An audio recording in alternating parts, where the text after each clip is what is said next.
And we're back. We're back. A dinosaur story. The Hi. Museum of Natural History.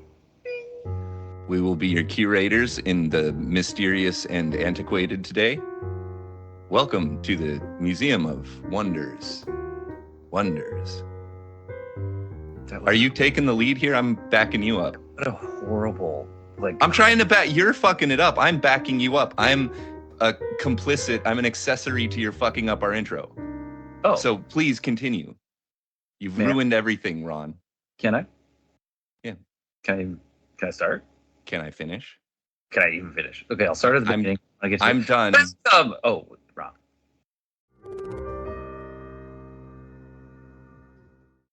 I'm done. Oh, okay. Welcome to the show. Good Moses Malone. Good Today, morning. We're going to talk a little bit about dancing. I can't dance as far as I know. You get a couple of I can't dance. Chardonnay. I can't. And the only thing about me is the way I walk.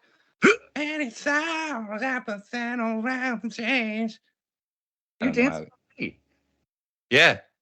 Wow. So we just spent, it's 8:00 right now. We get up at 6:30 and start doing this. Hi, I'm Adam. I'm James. Thank you. We did that. And this is Unthank Me. We did not have a topic. We just spent all that time and we didn't come up with a topic. So I was like, let's talk about dancing. I have a little bit of selfishness to my motivation there that James is unaware of. But we were just going to talk about all of our friends. And we're like, let's not record that because what if our friends saw it? And then it's like, yeah, let's not do that. Okay. We didn't say anything terrible. We didn't say anything that Bobby doesn't already. Not that you know about. Yeah. Wait, Bobby who? Bobby McFerrin. So dancing, James is not a dancer. Not a man who dances. I can move to rhythm. That's not the problem. Can you make shapes with your body? Yes. And Can you feel the beat of the rhythm of the night? Dancing till the morning light. Forget about the worries on your mind. Oh. Yes, I can. Key change. Forget about the worries on. Sorry. So dancing is something that I can do. I'm not ashamed of just being weird in front of a bunch of people. It's just not something that comes to me as oh, you should probably be dancing now. And when check it out. It's like more of the old man shimmy than anything else. That whip nene dance. That's you, brother. Because it's fun. Gimmicks. Yeah, those gimmicks are fun. People like a gimmick. We had one. The catamaran. Ross, our friend Ross, came up with a full-on dance that's choreographed. I don't remember this.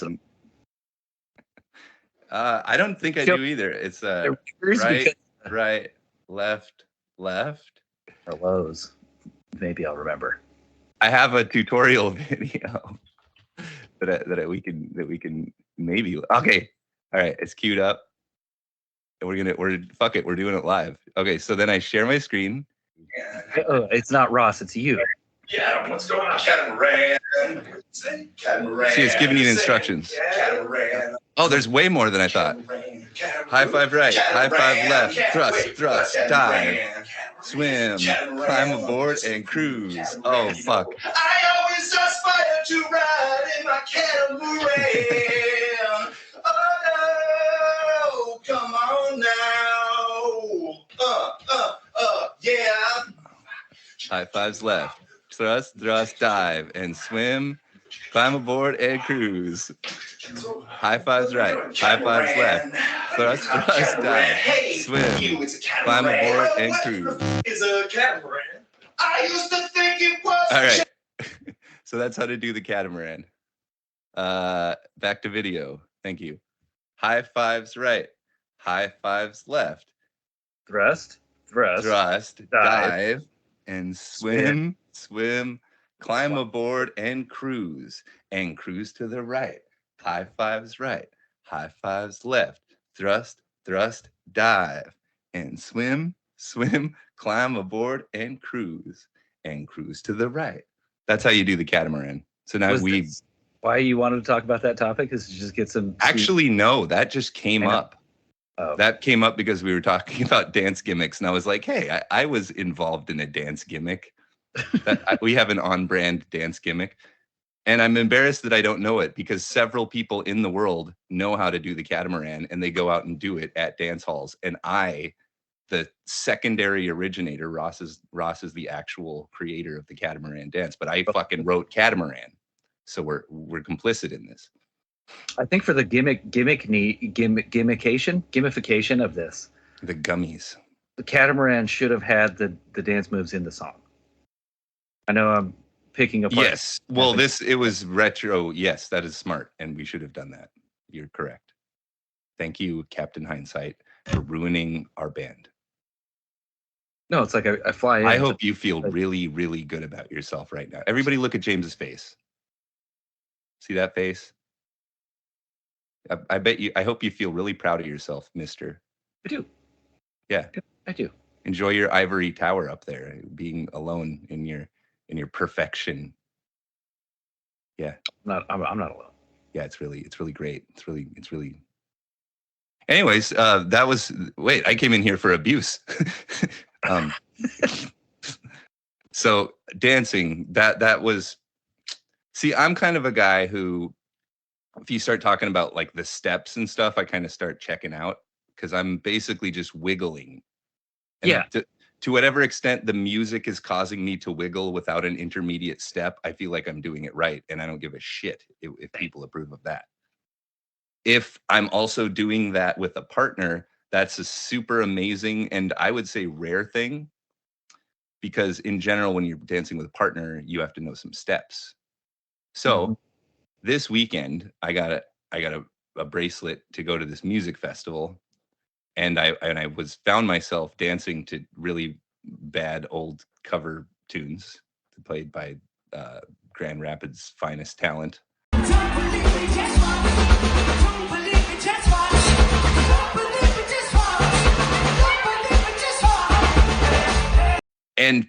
But there were women around, and I was dancing with women, and I was thinking like, this is really fun. I like dancing with women. I like dancing by myself, and I have that all figured out. When you bring partners into it, and they're stranger partners, and I'm alone at a gathering dancing, there's a lot of bridge to cross to get to that point where you're dancing with a partner. And I want to do that more because it's awesome. How do you partner dance? You guys dance? You guys hold each other close and sway to the music? So my wife went to a lot of what do you call it? Not house, not trance, not dub. Those sort of festivals.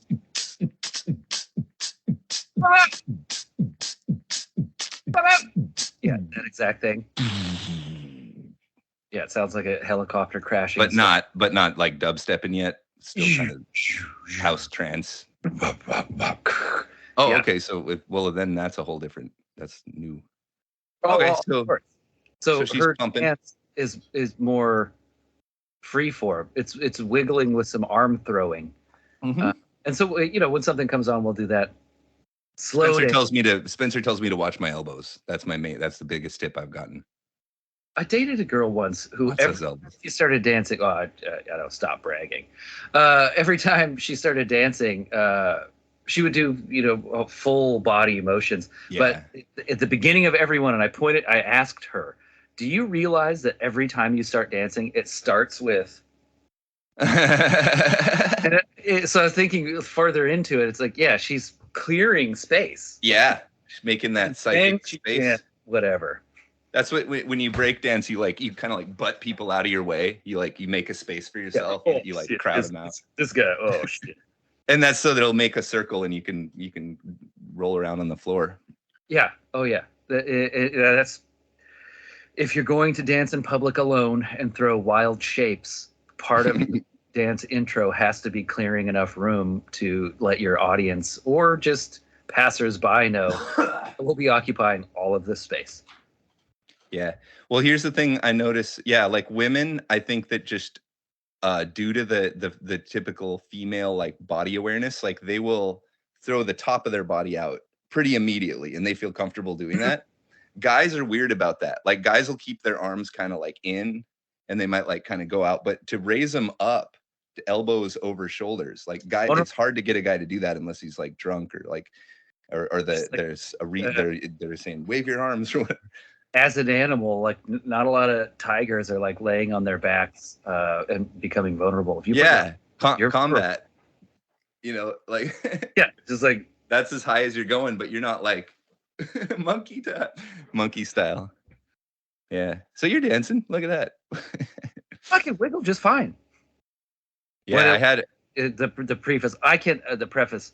I said I can't. I can dance. I can wiggle rhythmically and feel good about what I'm ingesting auditorially, and not be ashamed of what I'm doing or afraid of other people's judgments.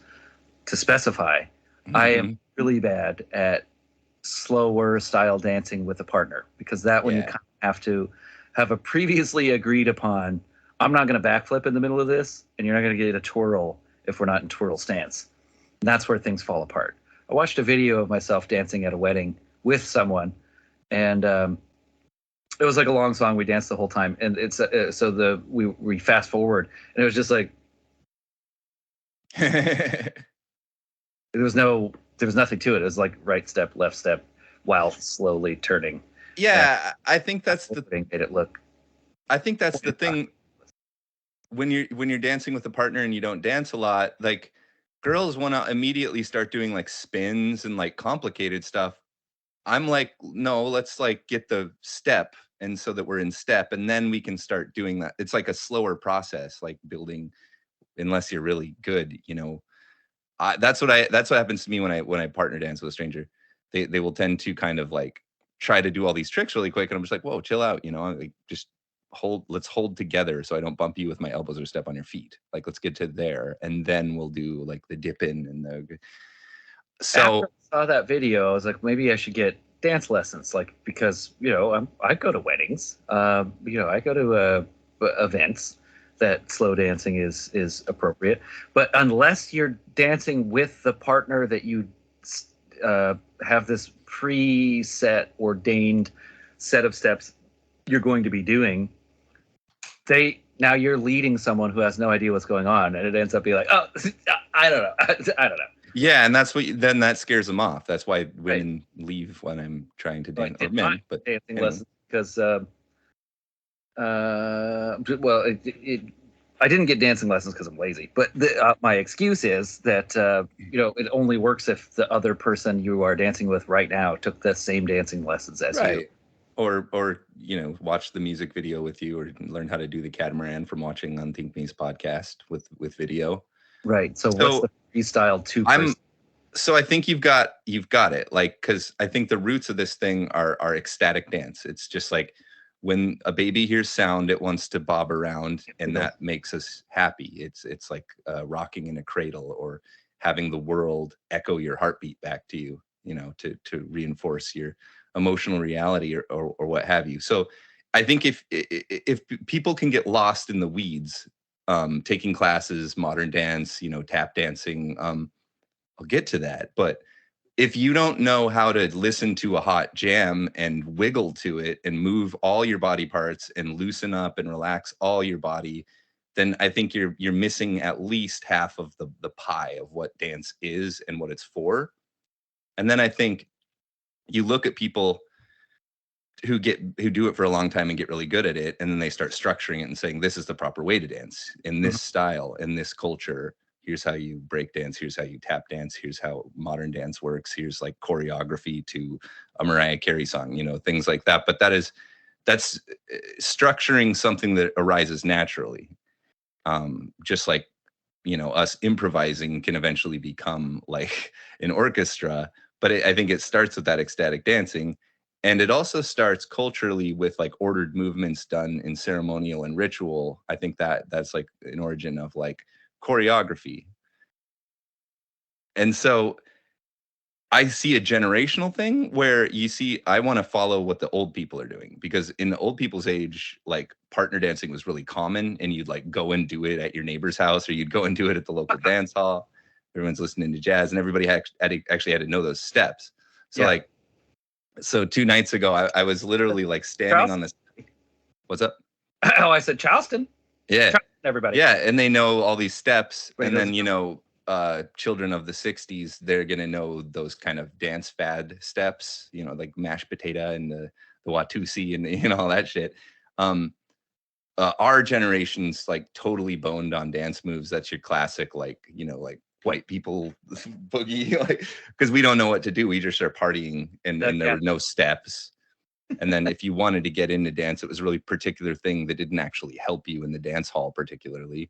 Right, I agree. So, I mean, I watch them, and what these old ladies are doing when they dance is it's like it's very very based around the footwork. It's like da da da da da.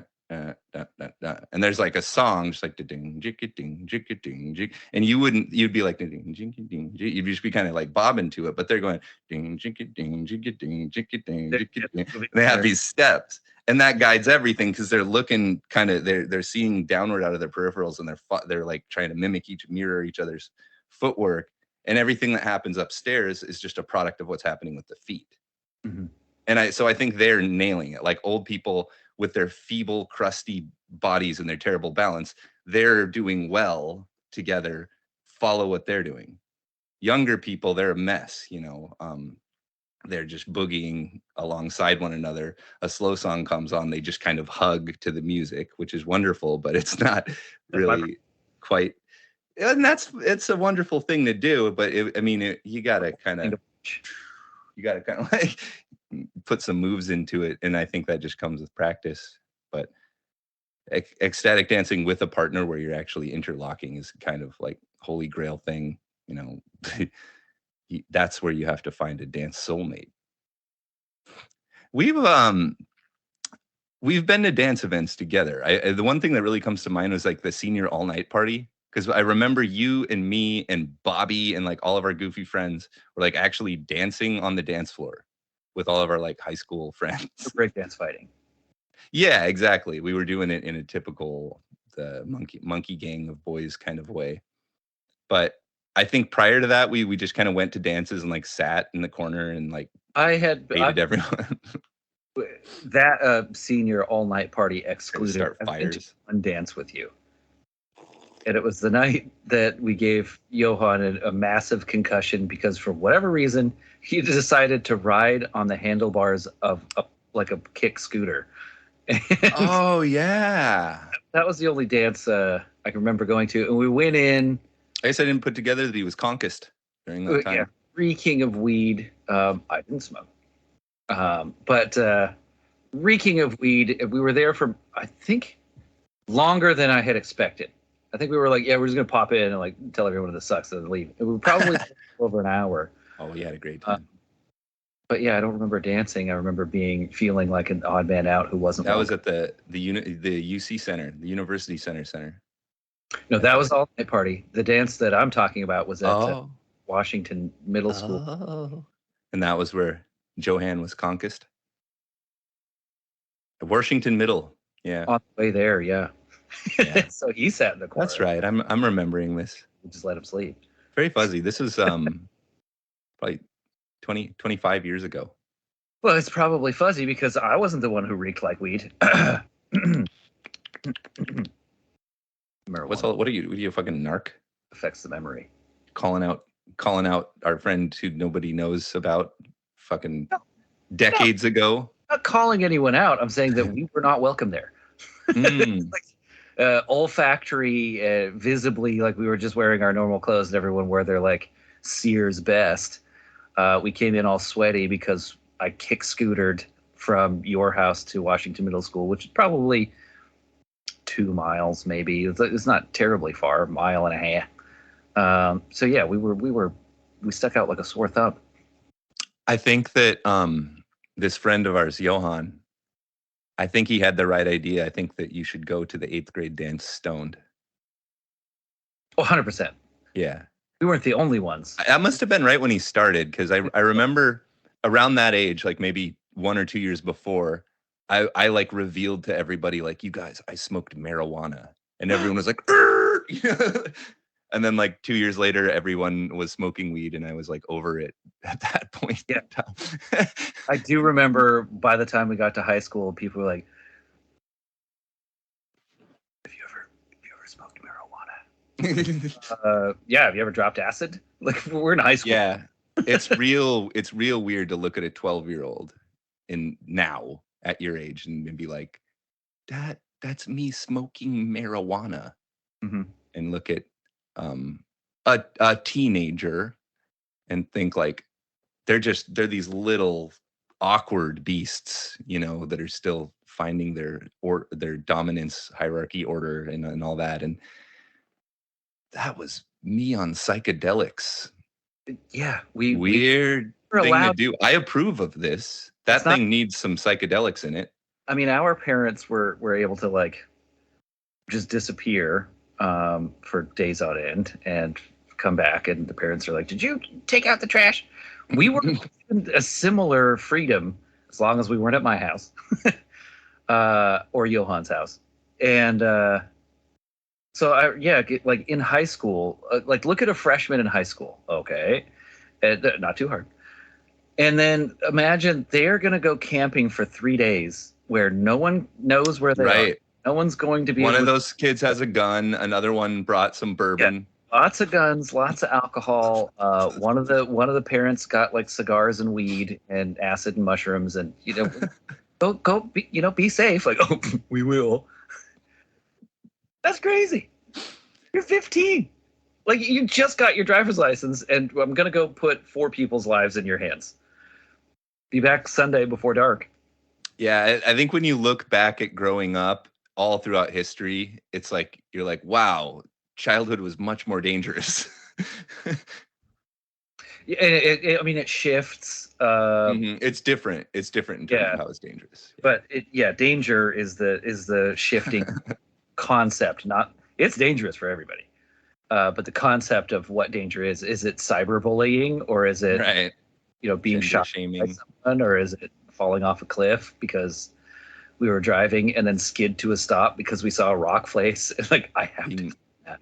Being eaten by a saber wolf. Yeah, we weren't going crazy, but we get 20, 30 feet up there with no equipment, and there's just jagged rocks at the bottom. Drunk, high, and armed. That's so dancing. And no, that's good. And everything. Yeah, psychedelics can help with the dance. If you need to break the cherry on your dance fever, you might. I mean, I wouldn't really. I think psychedelics, it's a little more advanced. I think. I don't think it makes you a better ecstasy. It takes away the inhibition of what you think people think of you in the moment. Yeah. If you don't care what other people think about you, you've got a great life. That's easy to say. Well, then for that, I'd say probably just alcohol would be fine. No, because then your body can't do what you want it to do. Like behaving like a town drunk in some early Irish novel. Crazy thing is you can actually see yourself doing this. I was on Beale Street with a friend a few years back, and we got pretty.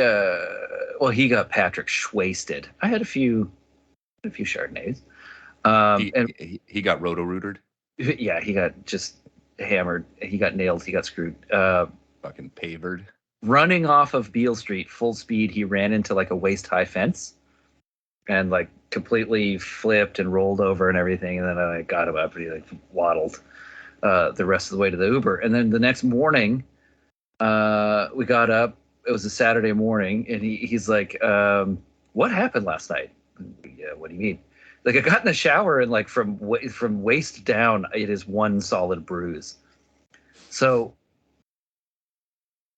drinking to reduce your inhibitions of social anxiety for the means of dancing, I don't think you're going to be that happy with the result if you remember it at all. Oh yeah, no, I'm just this is the bullet to the head solution. This is like, if you're not going to dance, you drink some alcohol, I shove you out there, you have a terrible time, you throw up everywhere. Yeah, because as of yet, you can't go to the corner store and get stipend to reduce inhibition. I'm not saying take drugs to dance. I'm saying like, yeah, if you can't do it, this is reparative. It's kind of like drugs are the hitting it with a monkey wrench solution sometimes. Yeah, well, I mean, once you break down that wall, like, yeah, it felt really good. At that concert when I had some mushroom caps, and so maybe I try it now. It doesn't feel as good, but that's an open doorway. It's no longer a closed door. So what's your jam? Marmalade. What do you mean? That's good. Well, I remember there was What a period What's the in go ahead. You asked me a question, then you started to tell a story. Yes. Let me ask a clarifying question. Mm-hmm. I mean, what's my jam? To make me dance? What I feel good to, or what? Yeah. What resonates your heartstrings? You can tell your story, and I'll think about it.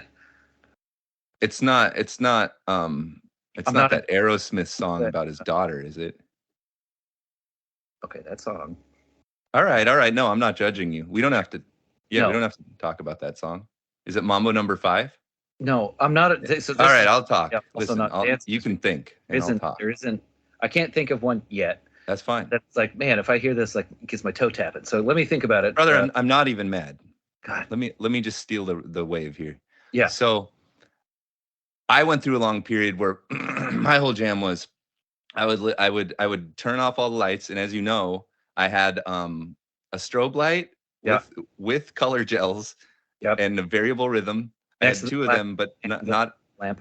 Generally, not generally simultaneous. I had a lava lamp flowing around. I had black lights and all kinds of mirror-y things. So my room was sort of like a disco hall to start with, a really big space. And so I would. Nobody cared about sound. It was an amazing gift that I always took for granted. And I would pump out Crystal Method Vegas album, and in particular Busy Child. That song makes me boogie. It's very old now. It's very dated. You know what I'm talking about? No, can you hum a few bars? It's like get busy, child. Get busy, child. And it's like get busy.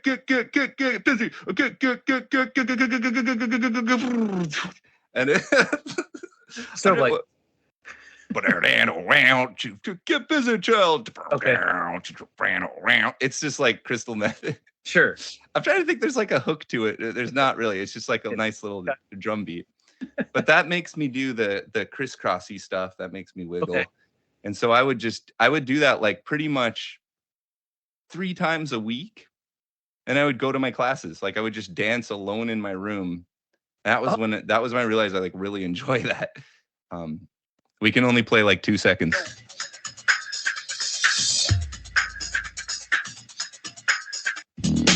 There we go. Yeah, busy child. Yeah, so that's what I was trying to do. That's what I was trying to do earlier with my mouth.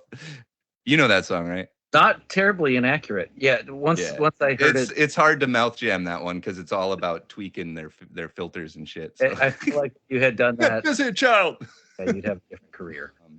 There was a little bit of time where I was staying at a friend's house in the city in Seattle because I lived at like an hour and 20-minute bus ride or like 35-minute car ride from work. And so if it was going to be like a close today and like come in at noon tomorrow, I'd stay at a friend's house. So there was like actually probably 2 weeks straight that I just stayed there. And he and his roommate did the most amazing thing that I cherish to this day. Every morning while the coffee was brewing, they would have a dance party. 2 completely heterosexual males. Nobody was even in a very bachelor pad situation. Yeah, we're all. It's not a gay thing. Chefs. Whoever woke up first, it wasn't. If it wasn't, it's fine. It wasn't the Creedence Clearwater treatment that we got at the Bobby household, where everyone's asleep and I'm awake. So oh man, I forgot about that. You hated that. I actually liked that. It'd be 7 a.m. Early in the morning. Yeah, but I forced myself to pretend because of how hindering it was. You don't tell me your fucking schedule. I'm sleeping over with his people and jarringly waking you up. We go to those Bible campy things, and they would just Uh, dawn comes and they rip your so- sleeping bag off. They think it's so fucking funny. yeah. What's their problem? I'm I don't know. sleeping, you dirty bastard. Is it? You sell it? What the fuck is wrong with you? I don't know. Is it some sort of like a fable that, like, we're waking you up to Jesus or something? I have no idea. Anyway, everyone would be awake at this friend's apartment, and coffee would be going. We'd be sitting there, oh man, we drank a lot last night. Yeah, it's like, are you ready for what? And then they turn on some really poppy.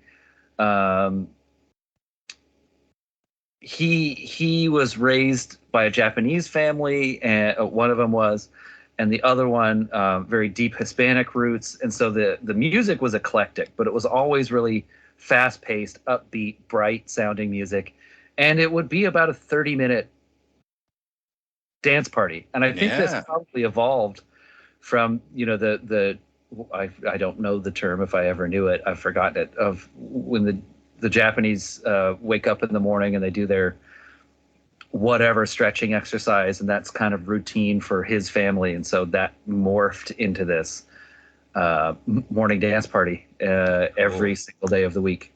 That was mentally healthy, like just not the exercise part for sure, but just the, like, being silly first thing in the morning. Yeah, for sure. Whatever shittiness you were gonna experience today, like, well, at least I was silly for like a half an hour.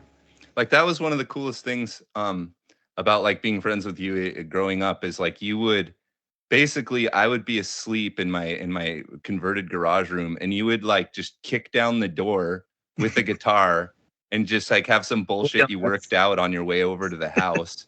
And I think this is true of you and Craig. There's very much a routine. Like when you guys come hang out with me, there's like this whole hour where I'm just not feeling it and I'm pesky, and you have to work, you have to like massage the meat a little bit. You have to tenderize the atom, because I am like mostly antisocial, but then you guys like bring out my social side, but it doesn't, it's like like I said about like raising your hand in class. That doesn't come out quickly for me. Yeah, no.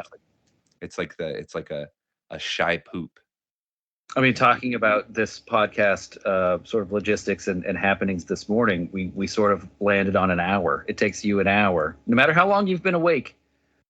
It's going to be about an hour before you're ready. And we're charting this like we did the same thing last week. It was like 6:30.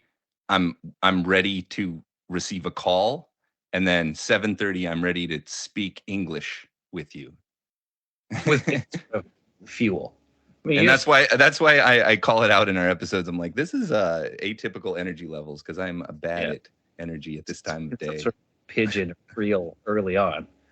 A mix between English and French, but the English pans out. That's messing with me a lot too. I'm like 50-50 pretty much with French and English, not at ability, but just in terms of how much like my brain is in a language, because I'm trying to learn French, so it's very like intensive, and yeah, it makes it kind of harder to go into like English mode. So I want to say something that I may have said on a previous recording. It may have been edited out, but you said something that was very prolific and beautiful, and that's, if you're a musician like we are, you to a greater extent playing publicly, but we tickle the nylons from time to time. If someone dances for music, that's the highest praise you can get, almost more than the monetary reward, is that applause. Yeah, you've forced someone, you've triggered something in their brain to do the wiggle, however that manifests. If someone dances to your music, yeah, the highest praise. Even if it's not dance music, yeah, totally. If I mean, you can applaud, but maybe like you're just kissing my ass. Yeah, applause is or crying. Crying's good too. Well, you never know, depending on what you do. Yeah, depending on what you do. Crying elicits something.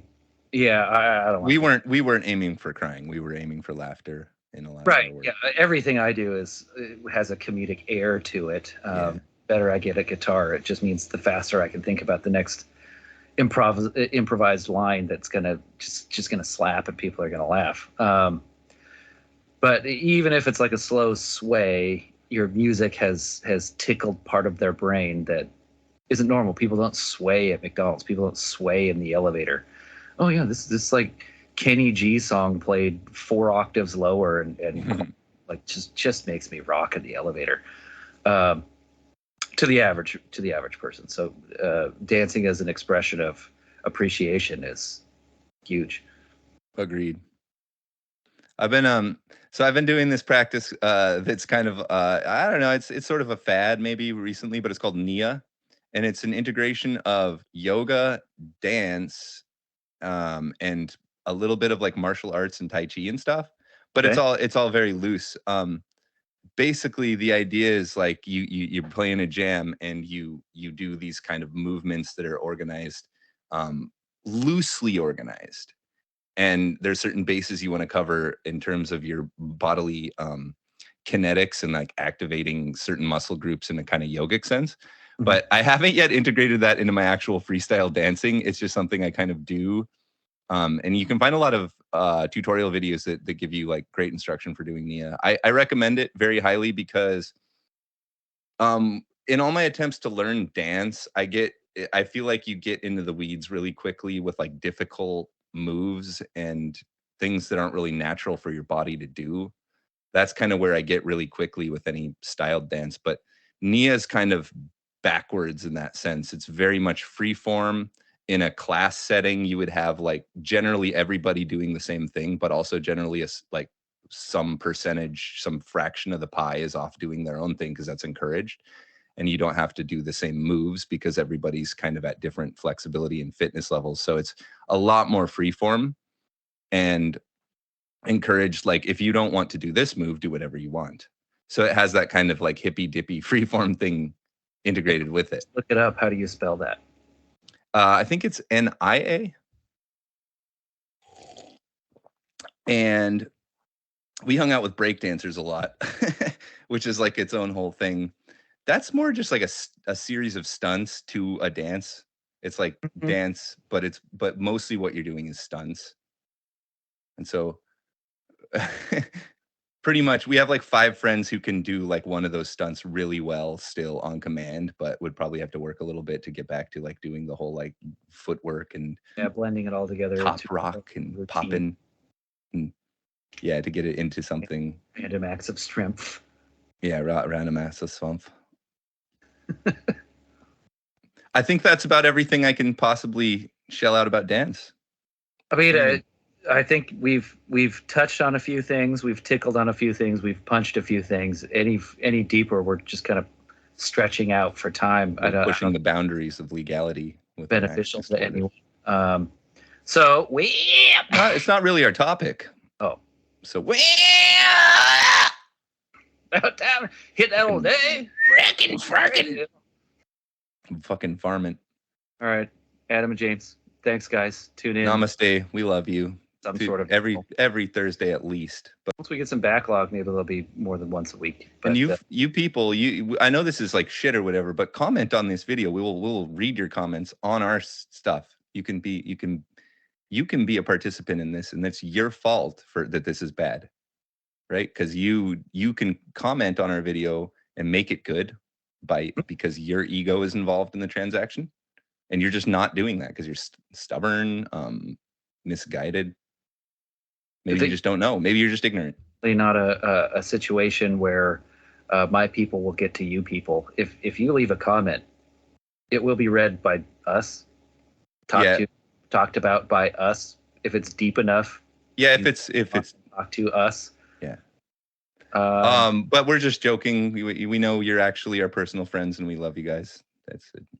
I hope that's clear that we're being dry and funny. God, I hope you fools. Cut. All right, guys. See you next time. That's an episode. Always record and cut. Yeah? This isn't gonna work. What isn't gonna work? This song. What song? Catamaran. Oh, Catamaran.